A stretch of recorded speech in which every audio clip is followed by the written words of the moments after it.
Hey, gang, this week's episode is brought to you by Royal Retros, the king of throwbacks. Hey, if you're looking for teams and leagues that don't exist anymore, but you'd like to remember them in high-quality jersey or uniform format, hey, some of those teams were legendary. Some of them were disasters, but they all live at Royal Retros. Check them out. RoyalRetros.com. Use that promo code SEATS for 10% off all of your purchases. Check them out now. And now, check out this episode. I cannot see how football can ever supplant baseball as our really great national game. That was the voice of Ford Frick, Commissioner of Baseball, and this is Tops in Sports, a production of the United States Air Force.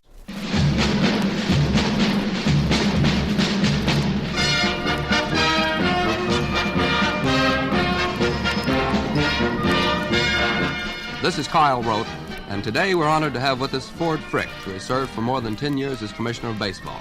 You just heard him start an argument about football versus baseball. In a moment, he will explain. But first, this interesting message from the United States Air Force. All right, Commissioner, let's talk about one of the liveliest issues of the day, the threat professional football poses today to professional baseball as the number one sport of the land. By its very nature, baseball must attract more juvenile interest than football because it can be played at an earlier age. It can be played by boys of different physique, weight, strength. Muscles are not particularly a necessity. And, of course, the playing season is longer. You mean, Commissioner, that baseball has become a part of the way of life to many Americans? That's right. The first thing I think of is Babe Ruth towing his way around the bases on a home run. Baseball is the young kid dreaming about his heroes and hoping to emulate them. And baseball is the kid on the Little League. Baseball is the father and mother of the Little Leaguer. The father taking off his coat and going out with a rake and a shovel to make the diamond. The mother getting out her sewing machine to sew a uniform. Baseball is the guy on the subway handing his daily news and turning to the sports page to see what Dick Young says today. Baseball is hot dogs and peanuts. Baseball is the vendor. Baseball is so many things that are part of our way of life. Now, of course, the same thing can be said to the degree of football. Don't misunderstand. But for a shorter span of time, you mean? 2 months out of the year and in a very limited personnel. Not that football is not a good game. I don't mean that at all. It's a great game. But I cannot see how football can ever, in wildest imagination, supplant baseball as our really great national game. Welcome to Good Seats Still Available, a curious little podcast devoted to exploring what used to be in professional sports. Here's your host, Tim Hanlon. Well, hi, hello, and welcome, everybody. My name is Tim Hanlon, and this, of course, is Good Seats Still Available, the curious little podcast that is devoted to what used to be in professional sports. Can't thank you enough for finding us, downloading us, and putting us in your earbuds. Hope you're having a good week so far, and we are eager to get back into baseball as the All-Star game has come and gone. The game itself, home run derby, pretty compelling, and hopefully a cool and exciting postseason to put in the memory banks as maybe a lockout/strike approacheth. I don't want to get into that just now. Lots of different conversations around that, but let's go back to a time when baseball was supreme in this country, perhaps more supreme than it ever was, and a figure that I think has gotten a little bit of short shrift by all accounts, and certainly by the account of our guest this week. His name is Dave Bohmer, and our topic of conversation is the aforementioned or clip there you heard, Ford Frick. He was the third ever commissioner of Major League Baseball, and that little clip there was from a show called Tops in Sports, hosted by the great Kyle Rote, former NFL quarterback for the New York Giants, from the early 1960s, smack dab in the middle of Ford Frick's commissionership, if that's the proper term, of Major League Baseball. Quite an interesting period of time between 1951 and 1965 when Ford Frick was the commissioner. Boy, you couldn't probably pack enough dramatic change in the sports history than in those 15 or so years. And that's kind of what Dave Bohmer and I are going to be talking about in the next couple of minutes as we kind of revisit the life and times of perhaps one of the more underappreciated figures in Major League Baseball history, Ford Frick. You can hear a little bit of the tension right there that he had to straddle. This is around the time, the early 1960s, when professional football, the NFL, was really starting to gain a lot of heat. The greatest game ever played in the late 1950s, and television, and the arrival of the American Football League, a challenger. Pro football was really starting to kind of grow into its own, and Major League Baseball found itself, in many respects, kind of under threat, not necessarily as a direct head-to-head competitor, right, because they played different seasons, but in terms of its popularity and certainly as a product for consumption in media, which itself was growing into certainly the maturation of radio, but the evolution and just the explosion of this thing called television. Ford Frick was the commissioner during all of this for baseball. And you could hear it there in that question and that answer that football was coming on strong. And Frick was in the chair there trying to make sure that baseball was not only competitive, but would survive in the years ahead. Frick also had a whole bunch of experience prior. He was a sports writer himself, a PR guy for the National League, even before becoming that league's president from 1934 to 1951. So he had been in the game for quite some time, and I think he knew what was going on at that time, and certainly was doing all the right things, if you will, pushing all the right buttons, at least on the public relations front.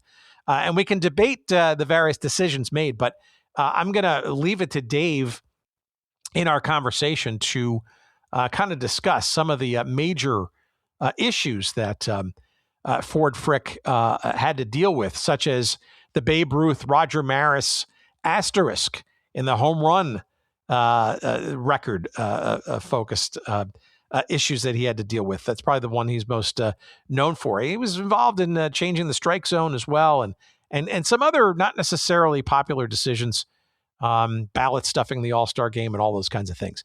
We're going to kind of revisit the history and the story of Ford Frick and his contributions to the game of baseball. That is the topic of our conversation this week with our guest, Dave Bohmer, and the book is quite something.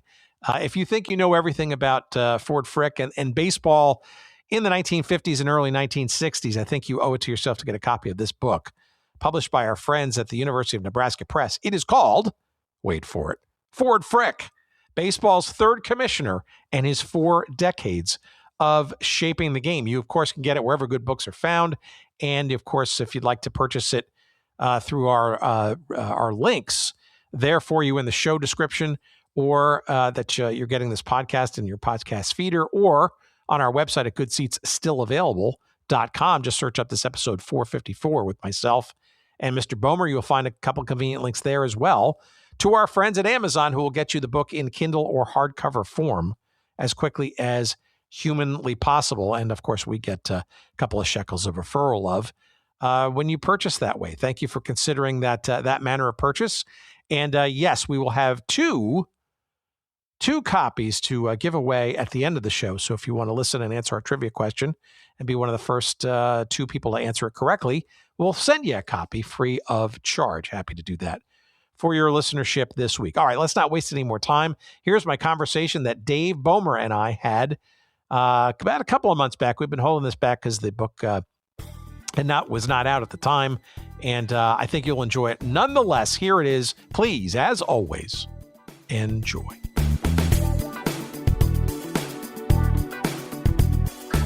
Tell me, perhaps before we get into Ford Frick's background and the reason for the book and all this stuff, tell me what your adjunct to this story, because it's actually kind of multifaceted because of, let's say one's alma mater, but also perhaps there's probably some other things besides him and you sharing the same undergraduate institution.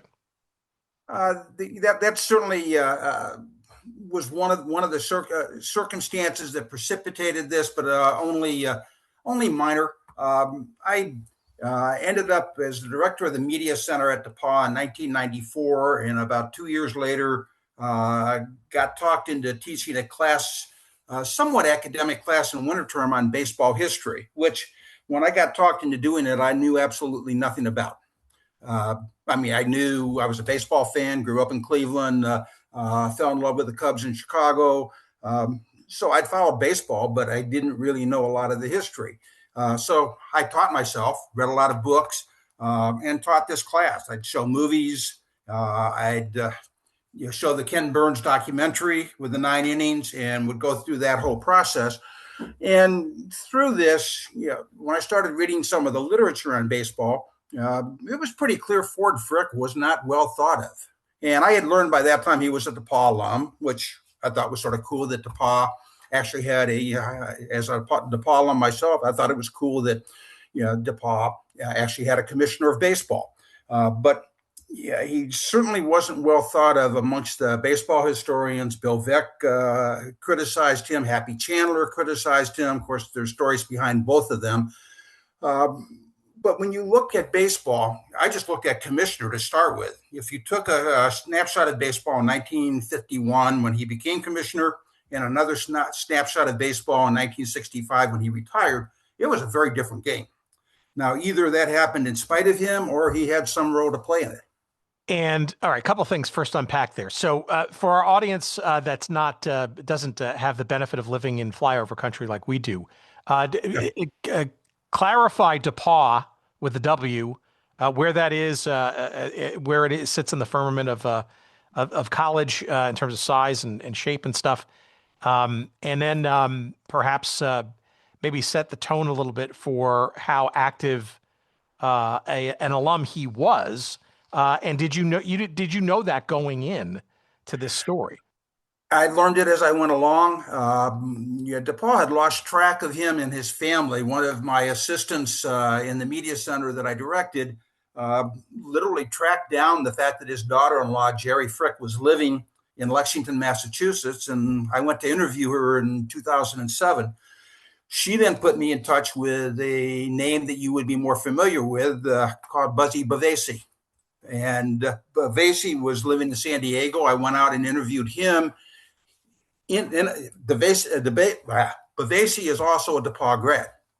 So is Ford Frick's son, Fred, which gives you some illustration of how committed of an alum Frick himself was. He got on the alumni board. That lasted a few years, and then he was named a trustee. And he served for 25 years from about 1940 through 1965 as a trustee at DePauw. Small liberal arts college in beautiful, is it Green? Where is it? Greencastle, Indiana, a town of about 10,000 people. The school, when I attended in the 60s, was about 2,400 students. It now is roughly about 1,700 students. So, and then getting into the Frick sort of story, you say that you were not really you knew enough about baseball to be dangerous, but you didn't know certainly enough, right? You retrained yourself. Why? So it seems like that your knowledge of baseball as that was growing, and the fact that you probably just fell into the notion that here's an alum that's probably that might be some outside source kind of suggesting to you that perhaps this is something worth pursuing. Yeah, a lot of what I thought made it worth pursuing was the fact that he was, even his biographer, who came out with a book shortly after I retired, but I got the sense even before that, was sort of mixed on his opinion, but consistently throughout, with a couple of exceptions, Frick was generally viewed as ineffective. But the game changed a lot. And then if you go back and look at the 17 years he was National League president, you discover that essentially he helped save 4 teams from bankruptcy and kept the game alive during World War II.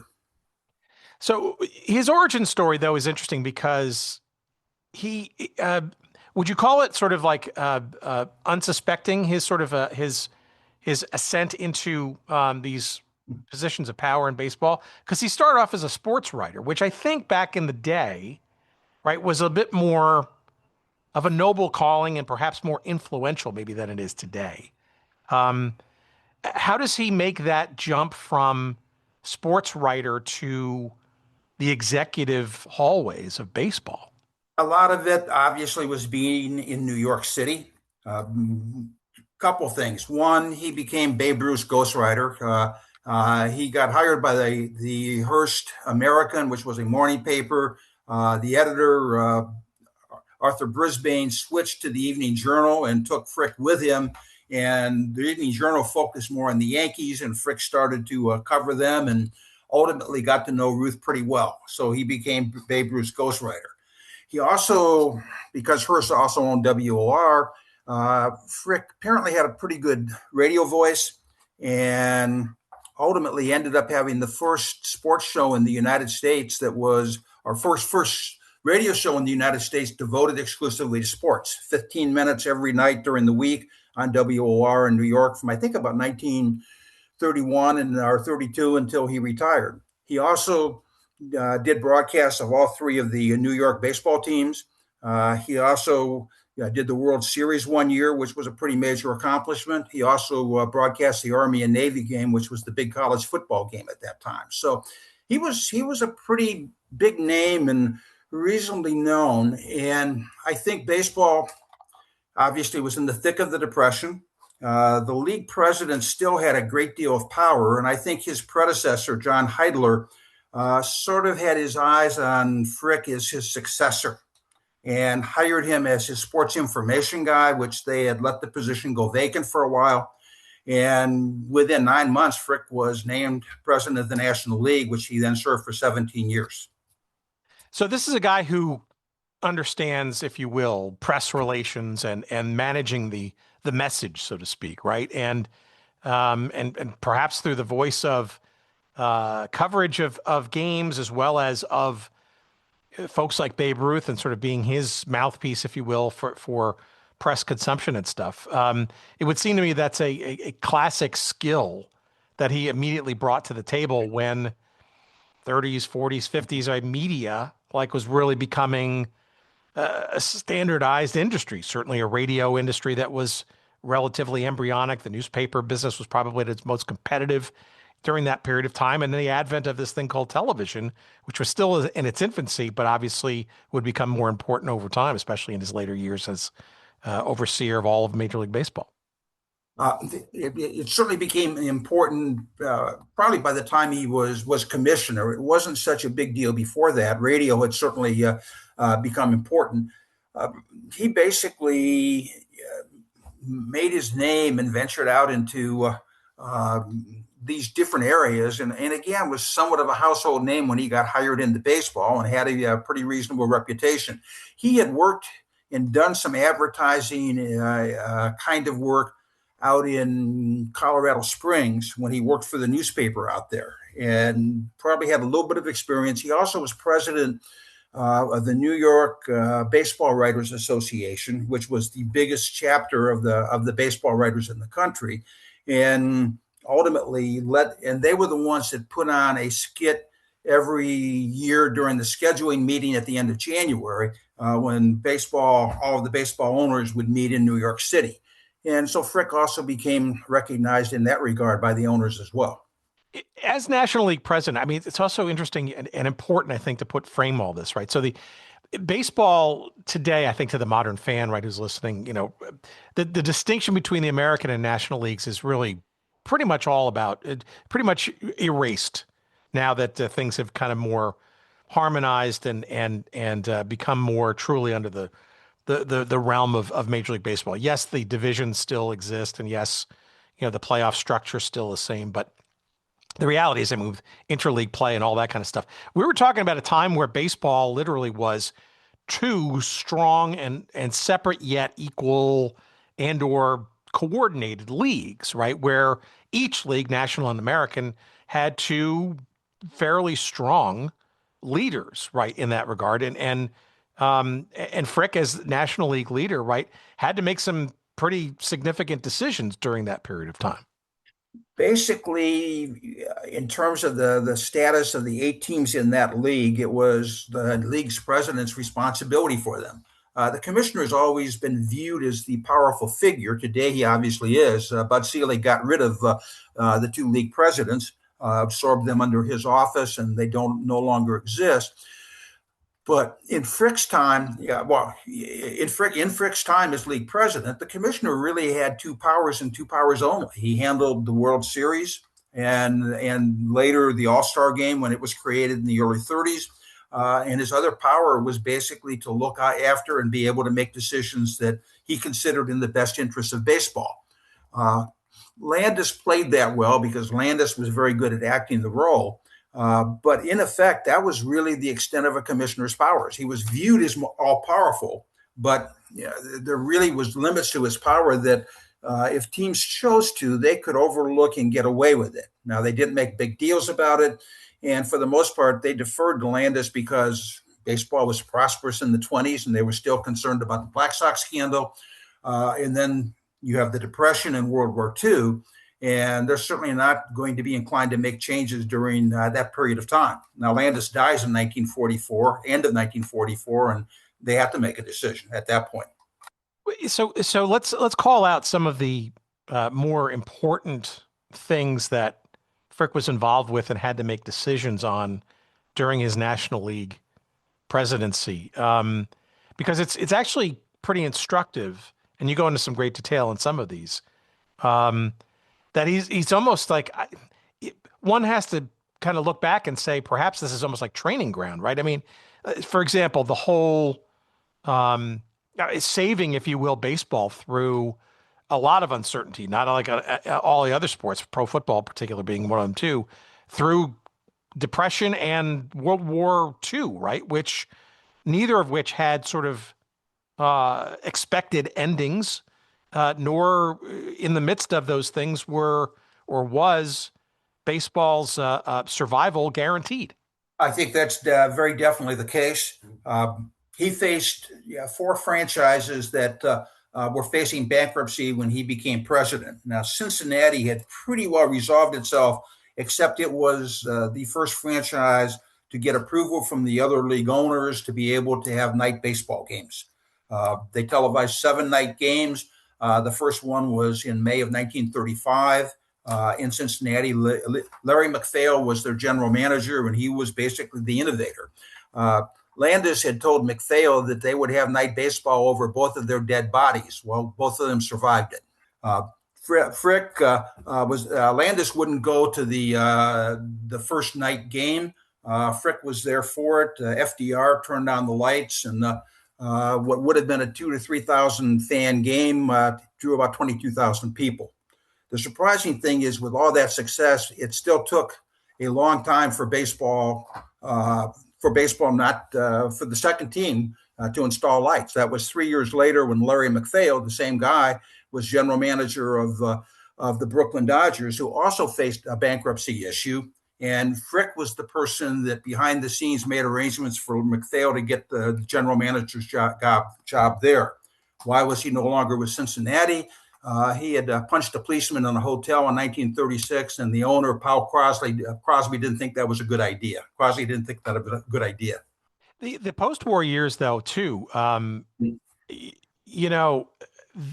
if memory serves, right, that was also the late 40s was a very tenuous time for the minor leagues, right? So I had to think that he was involved in trying to help sort of refocus and reshape those along with his AL and Major League Baseball counterparts, right? That was very much part of the structure that was fraying and or had to be fixed, if you will, going into the next decade.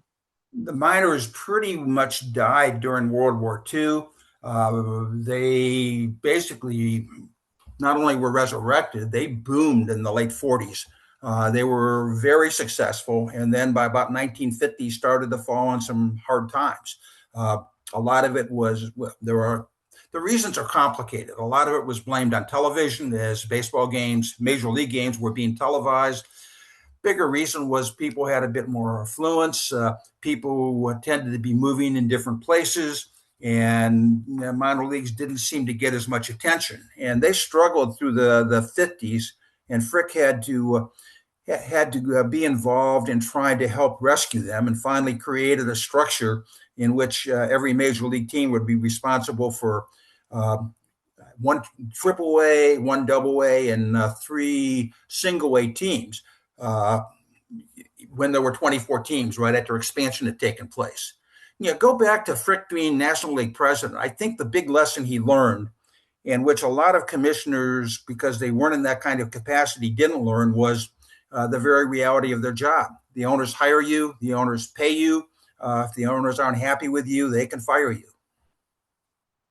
Well, and maybe that sort of mindset also was helpful, at least in his mind, to help save those clubs that you mentioned earlier. I mean, the Boston Braves and the Dodgers. I mean, the Dodgers, right, are such an iconic franchise in history, right? I mean, you could make the argument that the Dodgers might not have even existed to move to LA if he hadn't propped them up in the 30s. The biggest problem was the split ownership and the heirs who weren't terribly involved or didn't really pay a lot of attention. And it took somebody to pay attention to start to bring the crowds back and start to put together a team. And MacPhail, to his credit, did all of that very successfully. The Phillies were Frick's biggest challenge, and that didn't get resolved until 1943 when they finally stabilized. The thing to his credit, he faced with 4 teams. He got a new owner for the Phillies, a new owner for the Braves. He got a good general manager for the Dodgers.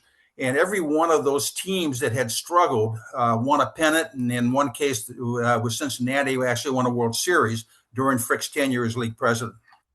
Tell me about the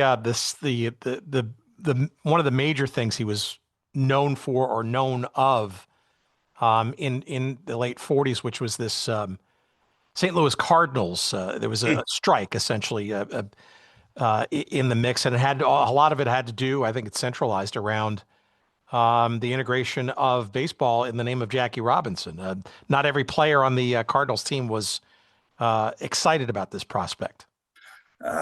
Like every other team, the Cardinals had some players from the South, and their attitude was that they did not want to play against a black player. And there was a threat of strike. The story got downplayed, and Frick is partly responsible for that. In fact, there was one piece written in Sabres magazine that said that it really didn't happen. It happened. That was something that Buzzy Bavasi, who then was with the Dodgers minor league organization, but was there for that series, was adamant about. And that Frick basically intervened and met with whoever it was that was threatening to strike, and basically said, it's a free country. They could do that if they chose, but he could also choose to ban them from baseball as long as he was National League president. He added that he had just signed a new 4-year contract. Yeah, but you also, I think you use this as sort of an early example of Frick's kind of maybe approach to how to sort of, if you will, rule. I wouldn't call it rule, but let's put it this way. He's not sort of, you don't confuse Frick, I think, as sort of a crusader or somebody trying to, make justice happen, so to speak. But he's more of a conciliatory, more of a facilitator type. I think that's exactly right. Okay. I think he was not a crusader, but he was one that I think wanted to do the right thing. He was the only person who had the authority, other than the Dodgers themselves, certainly not the commissioner, to block Jackie Robinson. Happy Chandler claimed later that he was responsible for Jackie Robinson. Happy Chandler hands were tied entirely. The only thing he had responsibility for was he suspended the manager of the Dodgers for a whole season, which I can't prove, but have some suspicion that may have been to make the whole Robinson thing even more difficult. In Frick's case, I think he thought Robinson was fair. I have no doubt that he and Ricky had worked together for 10 years and probably had conversations about it, and Frick was well prepared for Robinson being signed. But he was the only person, and that would have been true in the American League as well. He was the only person other than the Dodgers who could actually block Robinson from playing. Obviously, he did not. Well, there's one example, but I mean, I get the sense that I don't know if Frick necessarily didn't want the spotlight, but you kind of frame him a lot, frankly, as sort of more of a behind the scenes kind of guy who effectively gets things done and tries to sort of manage the egos and the issues and the whatever without sort of making a bigger deal than it needs to be. Exactly.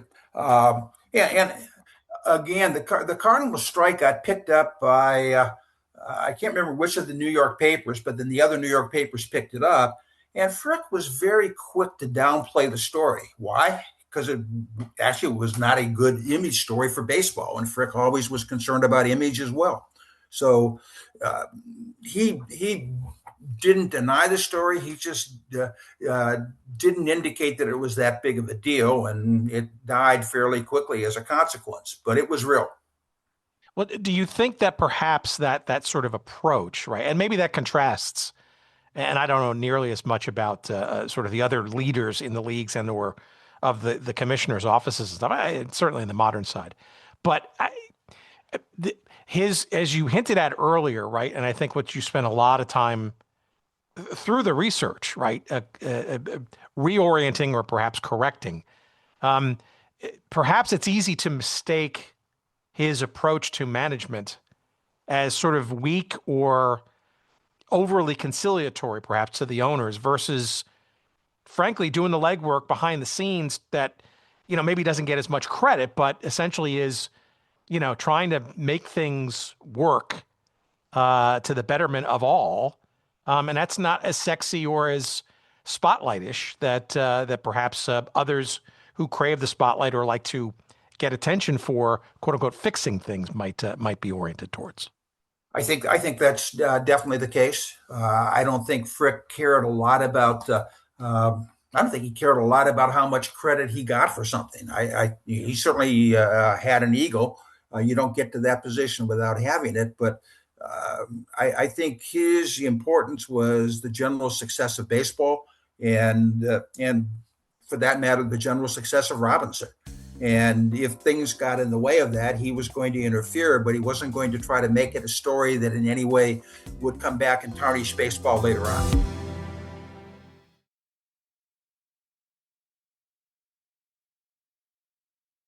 Why do you think he was elected commissioner, and do you think he expected it in 1951?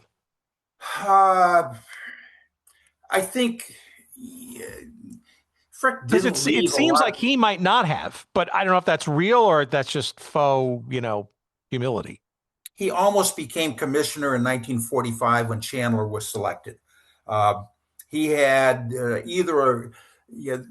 baseball had changed the rules so that it took 3/4 of the owners to name a new commissioner. Before that, it could have been a majority vote, but they changed the rules after Landis died. Frick had 10, maybe 11 votes, but you had to get 12 to be named it. When the owners met in April to decide on a commissioner, the 4 owners who were on the committee hadn't done much homework. Larry MacPhail shamed them for it.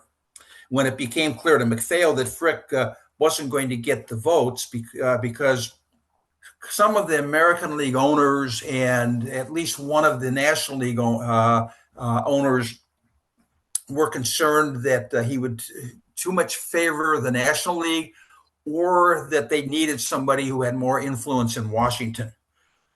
Hence, MacPhail came up with the idea of Happy Chandler and ultimately convinced them to name Chandler. Frick said it didn't matter to him. He was very happy being National League president. In 1951, they talked about outside names. They then focused on Warren Giles, who was the general manager of Cincinnati, and on Frick. And they reached a deadlock again. They couldn't come to a vote. And so Frick hadn't attended the meeting. He had been at the funeral of an umpire in Florida and did not attend the meeting in Chicago. Giles was there, but obviously wasn't present when they were doing the vote. They finally went to Giles and said, look, would you consider stepping down and letting us name Frick if we were to agree that you would be National League president? That reached the compromise. They tried to get a hold of Frick, couldn't reach him. They finally had to send the police to see if he was at his house. He was by that time, and he was then informed that he needed to get on the phone and talk to somebody in Chicago, and they then informed him that he was the new commissioner of baseball. So what did what did the team owners now think they were getting in Frick by choosing him? A known quantity. There was probably some apprehension on the part of American League owners that he'd been NL president for 17 years and may favor them. When he was named in September, he did request that he not take the position until the end of the World Series so he could have one more shot at cheering for his National League team. And it's interesting because it seems like there were quite a few issues that he had to tackle relatively early in his tenure. For example, and this may seem kind of, small and not a big deal, but I can imagine in 1957 when he's confronted with ballot stuffing for the All-Star game, right? That's kind of a bigger deal probably maybe than it is today, because the integrity of the game is, it wafts in the air when that happens. Can you describe perhaps that little kerfluffle and how he kind of tackles that and solves that issue? Yeah, I think it's essentially, yeah. Cincinnati had elected, I think, 6 players the year before, and or 5 players the year before, and Frick, just said, well, they're all good players, and sort of let it happen. But he was apprehensive. The next year, they were more successful. They almost named all 8 of the starting players, but I can't remember the person. But with one, Musio barely beat out the one Cincinnati then called Red Lakes, and Frick decided that there was not much question that Hank Aaron and Willie Mays probably should belong on the team more than the 2 other Cincinnati players that had been named, and made that declaration. It probably was reasonably well received around the country. It was not well received in Cincinnati. But he also, essentially he's dangerous, right? Or perhaps a bit of a backbone here, in that he's kind of overruling what effectively the fans correctly or incorrectly did. He overruled the vote, right? And that vote was taken away from them, and he never really relinquished that, right? So the future All-Star games, at least during his tenure, right, were not fan-led at all, which... That's correct. For the remainder of his tenure, they were selected by the players, and that lasted, I think, until 1969, and it was Bowie Kuhn who restored the fan vote to the All-Star game. Which is ironic, because this is a guy who understood the power of the press and the narrative of baseball and stuff, right? Which is arguably, to the fans, right? So that's, in some respect, it's kind of though seemingly small, kind of a bold step, right? That required a bit of conviction. I think Frick was reluctant to do it, but at the same time, he did not want to have another situation like he had happen with Cincinnati those 2 years. Tell me about the rest of the 50s, though, because that's also a tumultuous time, certainly by the end of the decade, right? Where teams were looking elsewhere, right? Some of that sort of emanated from the Boston to Milwaukee thing, but certainly, punctuated by count them 2 major franchises of the 3 in New York City bolting for the West Coast. Can you describe a little bit? We won't get people to get the book, right? But can you describe a little bit of perhaps how Frick is dealing with that, and how much of this is him being involved and understanding what's going on versus it being foisted upon him? Because it's clear that people are discovering that relocation could be a thing, and the economics of the game we're changing as part of all of that. It's interesting. Baseball in the 50s, again, because of all the other alternatives, because of television, because of people having more mobility, baseball without expansion and without the franchise moves would have had a decline in attendance during that period, a fairly significant decline in attendance. You could see it in teams like Cleveland that had been boomed in the late 40s with Vex promotions. They had good teams into the 50s, and yet they were still drawing over 1 million people, but with VEC, they had drawn over 2 million. So that was true of a number of teams. And again, the expansion and the transfer of franchises is what really kept baseball alive during that period. Do you think he approached that reluctantly or with positivity, right? Because adding 4 teams, seeing some of the teams move around, he even was in favor of a third major league at some point, right? Within organized baseball, right? So that feels, and in retrospect, progressive, but we said earlier, right? This is a guy who's more of a, it takes more of a conciliatory approach to the ownership to make stuff happen. I guess the question in there is like, how much of this is operational obviousness and how much of this is vision? Because it really doesn't seem up to this point this is a visionary per se. Visions develop over time. Frick vacillated for a period on whether a third league was a better alternative or whether expansion was a better alternative. Reality was, I can't name the owners, but some owners weren't that excited about expansion. 16 teams, you got a monopoly. Why allow 4 more teams into the picture? That makes more challenges for getting players, et cetera, and so forth.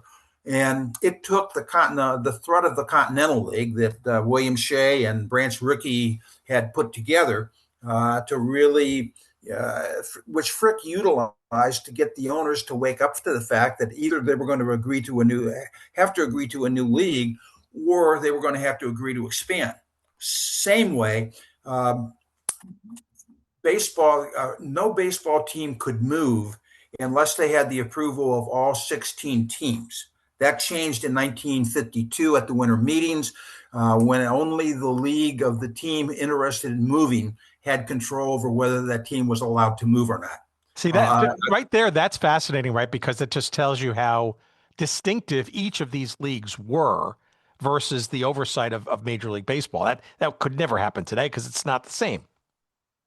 Correct. The leagues were very, very distinct and very separate. And the American League had been well run in its early history with Dan Johnson. He didn't particularly like Kennesaw Mountain Landis. National League had fairly weak leadership. Frick was probably, I would say, a stronger leader, and certainly in a more challenging time. Probably the right person at the right time in that regard.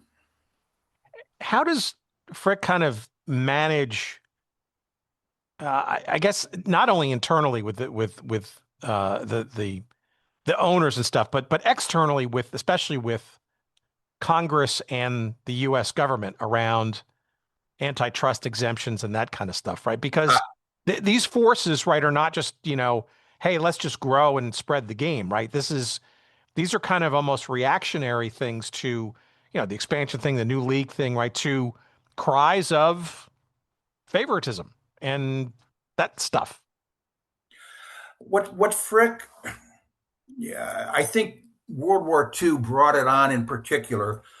Frick became a very astute student of politics, a very astute player in the political realm.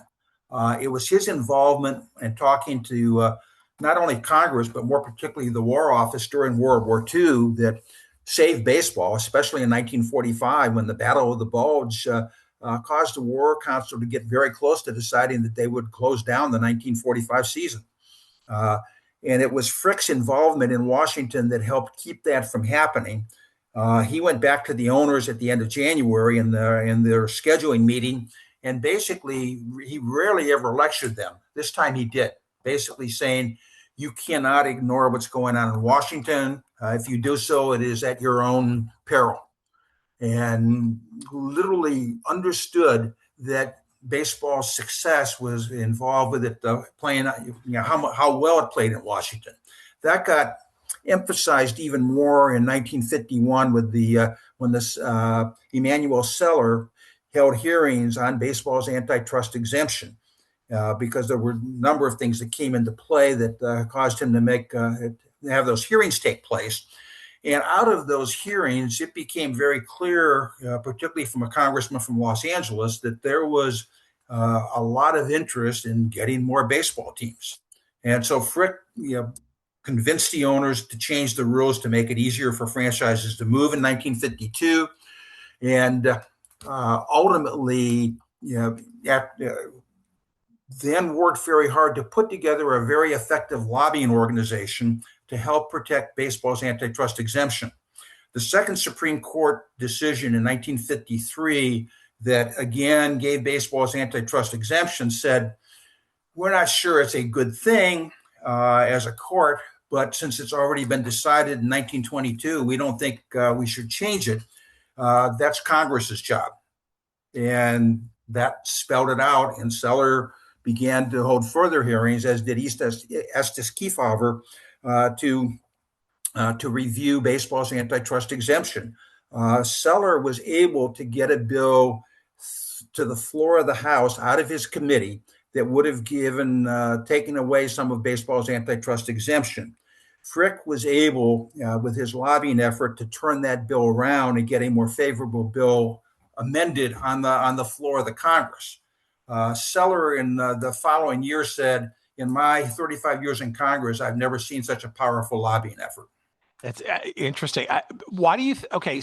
But I think you had said, and I believe you wrote that Frick essentially was more favored towards the third league idea than an expansion amongst the other two leagues. Number one, is that sort of true? And number two, how does he then, if true, change his mind, if you will, and go towards the expansion solve versus a third league? Frick publicly said different things at different times, probably depending on how he read the tea leaves at that point. It's hard. It's hard to tell. I think by the time that the Continental League was formed, I think at that point he really didn't think a third league was that good of an idea, and probably caused more complications than it did provide benefits. But the markets, though, that were brought up in that discussion, though, probably were certainly seen as valuable, like Houston and bringing another team back to New York and that kind of stuff, right? You had New York, you had Houston, you had Dallas, you had Atlanta, you had Denver, Minneapolis. And at the same time this was going on, Cal Griffith was chomping at the bit to move the Senators to Minneapolis. Frick, again, direct evidence isn't there, but there's no question that Frick did not want Washington vacated. And that's why there was an expansion team in Washington when the Twins actually moved, largely because of all the congressional hearings that were going on. Neither of the previous commissioners had been called before Congress. Frick had to go 13 times during his 14-year term. I mean, if that alone wasn't enough to kind of keep him on his toes, right? He's also, inwardly working and dealing with issues relating specifically to the gameplay, right? And I think probably the most famous, and of course you spend enough time on this that you don't have to go into great detail, but and there's been movies and stories around it, right? Is the home run record thing that between Babe Ruth and Roger Maris in 1961, when compared, was a direct result of the expansion of the season, right? Because this expansion of the leagues meant that more games had to be played for a balanced schedule. So you over 154 games to 162 games, and lo and behold, by 61, you've got a controversy on your hands with the home run record. Do you want to kind of explain a little bit of the background? And oh, by the way, one of the people involved in that record versus record just happened to be, well, you tell the story.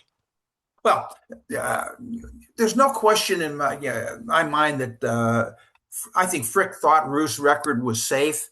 Even as the season started in 61, he didn't think the extra games were going to make a difference and didn't seem that concerned about it. There wasn't a records committee that had been created.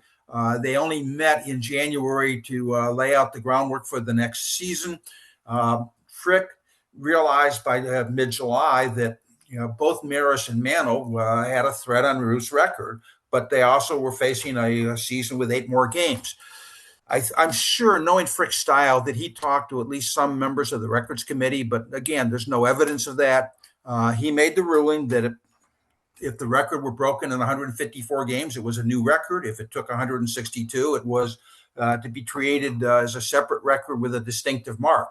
One of the sports writers said, well, that sounds like an asterisk, and the asterisk was alleged. The reactions were interesting. About 2/3 of the sports writers that the Sporting News interviewed thought that was Frick made the right decision. About 2/3 of the players thought Frick made the right decision. Mickey Mantle said, if I don't break it in 154 games, I don't deserve it.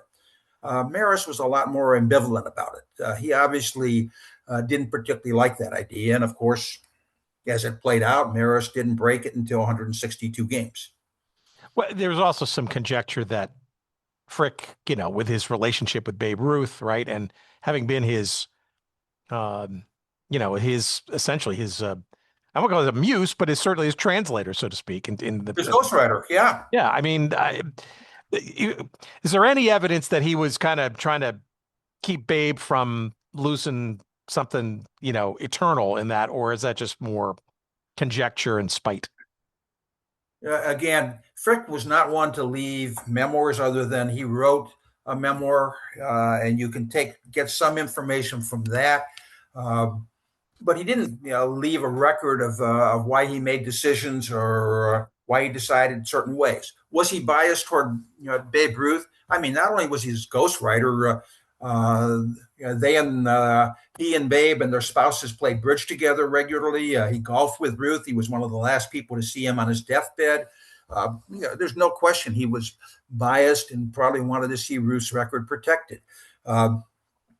That being said, so his decision was certainly affected by that. Again, you can argue whether the decision he made was a fair decision or not, and ultimately Faye Vincent overruled it. It's also a bit of a tempest in a teapot, right? Because you've got, actually, it's the reverse of that. If I think about it, I should choose my analogies or phrases carefully, because at the end of the day, this is an issue that would have come up or in some other way, shape, or form, because all kinds of records have to get reconsidered with the balance of games. That, I mean, you're talking about eight more games for every kind of record that would be broken or questioned or challenged. Well, one of the interesting things was when he made that decision, he actually believed that there would be another expansion taking place within 2 or 3 years. You would have 4 more teams, and he also believed that they would go back to 154 games. So he was making a decision that also he thought was involving a temporary situation. Obviously, it became temporary, like temporary taxes. Interesting. So he certainly was part of the expansion to 162 games. Where does the thought come that it would revert back to 154, given that expanded and more would be coming, right? I would think that you reverting back to a smaller number of games would make this even a further expansion that less competitive. I guess the question is, what would make him think it would go back to that? I think that was the general thinking, was that baseball played 154 games. That had been the historic precedent. That's how seasons were played out. You had to have a balanced schedule with this expansion of 2 more teams in each league. And the expectation was that once you added 4 more teams, it would go back. Frick had even laid out the actual guideline for what, in fact, did happen when they expanded in '69, which is you split into 2 divisions in each of the leagues, and then you had a playoff between the winners of the 2 divisions, and the winners of those 2 playoffs then went to the World Series. So he saw what was coming in that regard. It didn't happen as quickly as he thought. And I think the reality was 8 more games meant more money for the owners.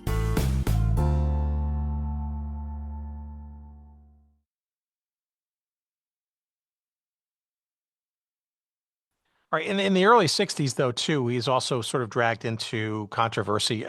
The game was kind of becoming more of a hitter's game. and there was thought that perhaps the hitters had too much of an advantage.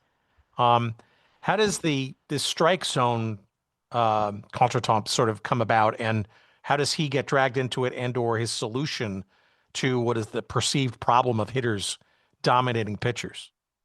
I think a combination of Maris, breaking the record, depending on how you look at it, and the fact that the hitters were having more success against the pitchers made Frick want to make some kind of change. His first proposal to the Rules Committee was to allow the spitter, what he called a clean spitter, that is just spit on the ball, but nothing else.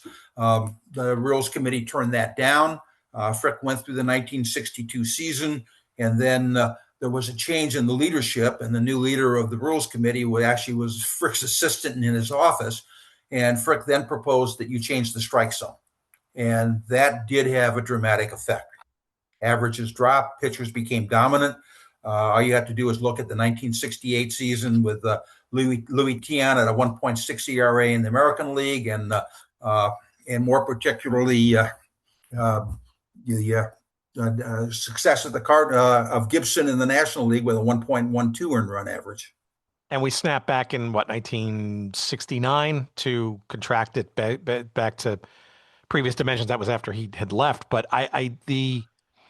it's interesting though how, it's also too, that we have these dynamics in baseball, right? Where, in some years the ball is juiced, so to speak, right? Or there just seem to be trends and stuff, and then people trying to look too far into stuff, perhaps. I wonder if this was one of those situations where it just happened to be the case where hitters just happen to be more ascendant, and pitchers perhaps not, or indeed there was an issue with the strike zone. It seems almost kind of inconsequential, given that it changed and then went back. So I guess the answer is inconclusive.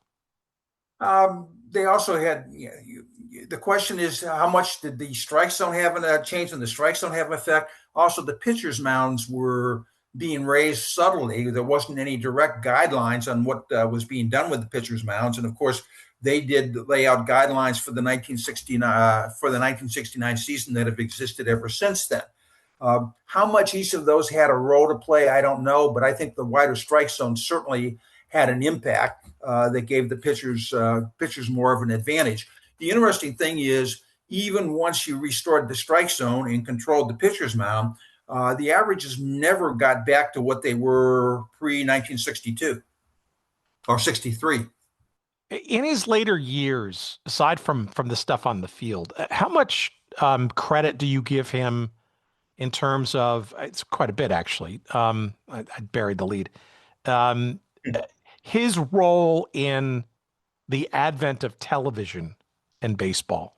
Because it seems like he's kind of overlooked or not given enough credit perhaps for being part of at least of the initial framing of how important television would be for the game in the years ahead.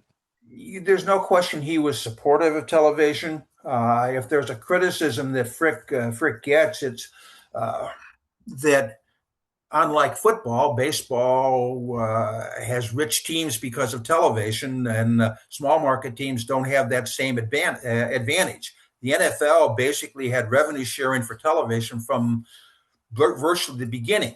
A lot of that had to do with the fact that baseball at the time was a lot more popular, and Frick wasn't going to get directly involved in telling the New York teams or the Philadelphia teams or the Chicago teams that they were making too much money by their television. They were the big market teams at that time, Boston as well. And his style wasn't such to try to get involved in that kind of area. As a consequence, baseball, has big market teams to this day, whereas the other sports, I don't follow basketball and hockey that closely, but I think they have more of the similar revenue sharing to football as far as television is concerned. Well, it's interesting because certainly the NBA is headed in that NFL direction of trying to centralize rights. I believe certainly Major League Baseball is at the precipice of trying to do the same thing. You could make the argument that and with not much conjecture, that Major League Baseball is probably the most difficult sport to maintain a dedicated relationship with a team because of the splintering of all the different rights and the regionality challenges and stuff versus the others. There's no question that television, or whatever television is becoming, has become such a dominant component of the revenue streams and structure of the game. I'm sure Mr. Frick didn't sort of envision all those kinds of complications, but it's just as important as it was back when those first, national deals were done to some extent in the 50s, and perhaps even more so now. So let's try to cul-de-sac all of this. I think most people kind of look at Frick, and there's so many more twists and turns in this book. I mean, this is thoroughly researched and documented, and for somebody who didn't have a whole lot of baseball knowledge ahead of time, it's really quite impressive how much rigor you've put through all of this. So I wonder, though, I think a lot of people maybe cursorily know him for helping found the Baseball Hall of Fame, right?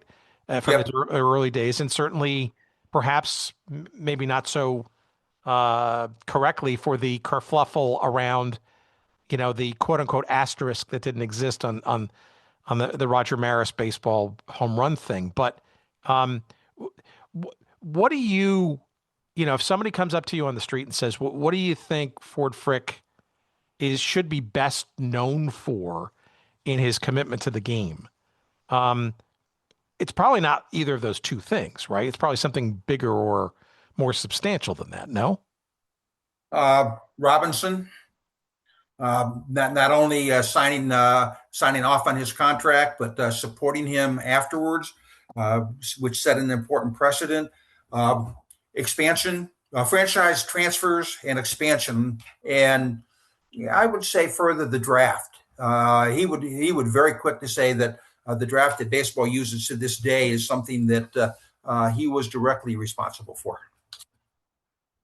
So I guess the last question there, and I'll let you promote, of course, and we'll promote the heck out of this. Why do you think he's been so, I don't know, underreported, undercelebrated, so passive, remembered as such a passive, perhaps, figure? Is that the reportage? Is that the people around the game that he maybe didn't engender himself to? It just seems like it's before a book of this substance.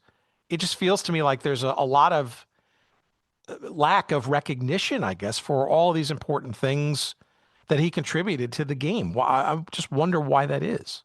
I think before anybody started to approach any historical work on Frick, and there is only been one other biography, a lot of it was shaped by Bill Veeck, and Veeck is in Rec, which was highly critical of Frick for blowing it on the Roger Maris record, and critical of other things. Veeck also claimed that he wanted to buy the Philadelphia Phillies and integrate it, but that Frick was proud of blocking him. There's no evidence that happened, but Veeck certainly created an image that Frick was sort of a stuffed shirt, do nothing kind of a guy that just lets things pass by. Happy Chandler built on that in a major way. Chandler was ousted by the owners. He hated anybody who was going to replace him, and Ford Frick replaced him. The two hadn't really had any major conflicts before that. In fact, Chandler had complimented Frick on his knowledge of the game. But in essence, as it came out, Chandler spent years criticizing Frick, including basically saying that when Frick was inducted into the Hall of Fame, that they inducted Rip Van Winkle. So I think historians looked at that and played off of it, and most of the historical conclusions were that this was a guy that sort of drifted through the 50s and didn't do much. Well, I don't think anybody who reads this book would come away with that kind of impression at all. So that's testament to your research and your narrative, but it's also, frankly, a testament to many of the things, and maybe the times as well, that he was involved with and in, that truly make that case. I guess the last question I'll ask you is, was there anything that you found remarkable or that you discovered, maybe a hidden gem that maybe even those who overlooked his contributions even overlooked, that maybe surprises somebody, like a little something that he contributed to the game, or maybe as part of it that we haven't discussed, that kind of jumped out at you, or maybe was undiscovered as you were doing your research? Oh, I don't know about surprises. He liked stiff old fashions, and he was a very good curler. He's a very good curler. Okay, well, how's that? He's not from Canada. How's that happen? It was through his golf club in Bronxville that also had a curling. And I didn't look into that much, but he was on some competitive teams during the late 30s, early 40s, and was apparently quite good at it. I think you buried the lead. There's the story. Ford Frick, curling enthusiast, even before it was cool. Yes. Not a bad golfer, I think, in the low 80s and the low mid 80s, but certainly not a superstar in that regard. Do you think he enjoyed his roles in baseball, or do you think he was just he felt it more as a duty to serve and to, manage professionally? I think he loved it. I really do think he loved it. He said he'd be happy if he stayed National League president, and of course he had power and authority there. I don't think he didn't want to be commissioner. I think that he was certainly flattered that the owners decided that he was the right choice, and obviously they unanimously put him in for a second job. And by that time he was, I think, 71 years old when he stepped down. And he had announced, I think, a year before that he was retiring. And the last thing that he really wanted to get in for baseball was the draft. And ironically, he didn't get to see him named to. I guess the irony is not only his induction into the Hall of Fame, but I guess this will be the last question. I promise.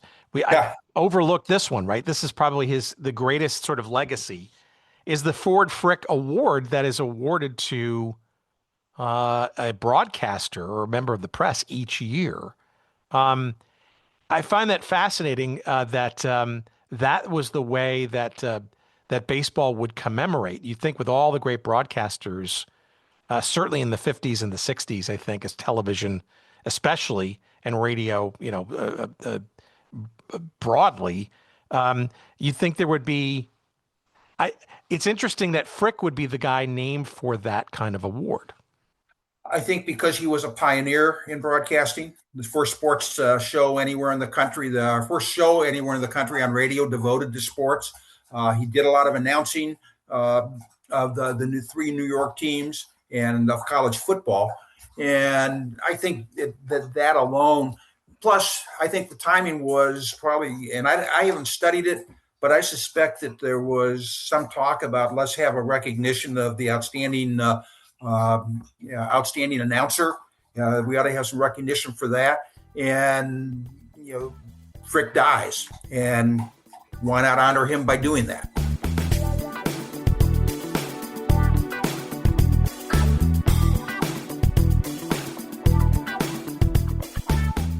All right. My thanks to Dave. And I highly recommend this book. And even if you're not necessarily intrigued by learning more about Ford Frick, if you're a fan of baseball during the 1950s and 1960s, you do owe it to yourself to get a copy of this book, because it puts a lot of things in perspective, because it really kind of gives you a sense of what was going through this guy's mind as he tried to steer the ship through a whole bunch of different sea changes in some very turbulent times.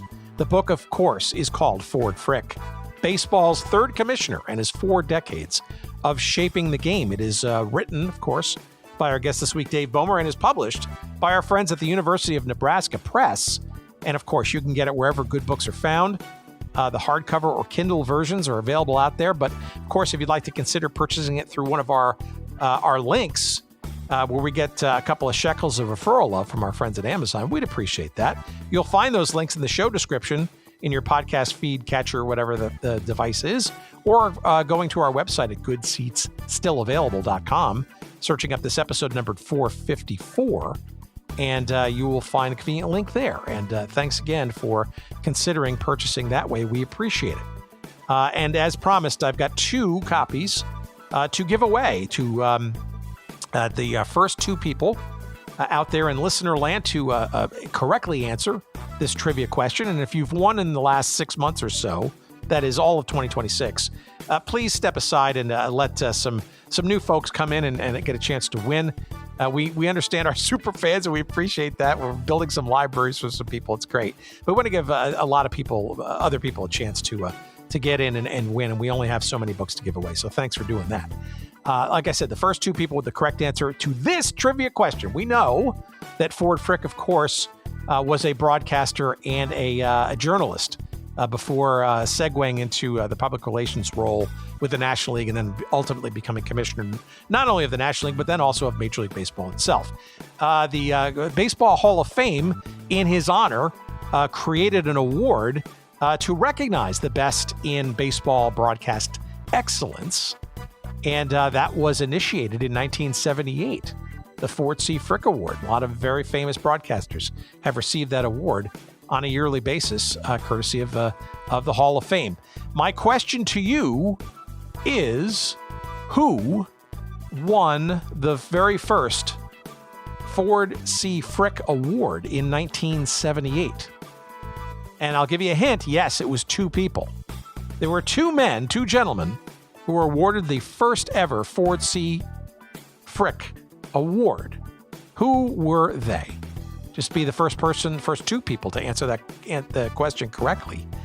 And again, send your entries to hello@goodseatsstillavailable.com. Thanks for trying that out. We appreciate that. And of course, our website, again, is goodseatsstillavailable.com. You know the email address. That's also for general correspondence as well. And follow us on the socials, why don't you? We're on Blue Sky at goodseatsstillavailable.com. We are on the X platform at Good Seats Still, and just about everywhere else at Good Seats Still Available. All one word, including, of course, YouTube, where we stream all these episodes for you as well. Thanks, as always, to the great Jerry Payne for his audio excellence this week. Appreciate you listening. More to come in the weeks ahead. Stay tuned to your feeds. Appreciate it. Take care.